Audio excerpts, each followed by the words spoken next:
Gukesh Dommaraju world chess champion అందరికీ తెలుసు.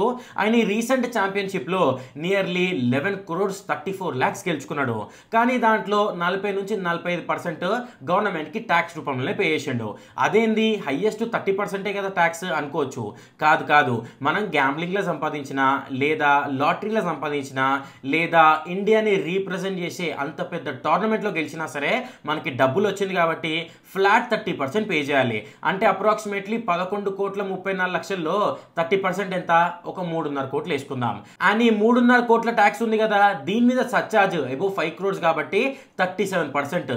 మళ్ళీ 3.5 కోట్లకి వెళ్ళి మళ్ళీ ఒక 37% యాడ్ చేయండి. అంతేకాదు మళ్ళీ health care and educational cess కింద సపరేట్గా మళ్ళీ 4% పే చేయాలి.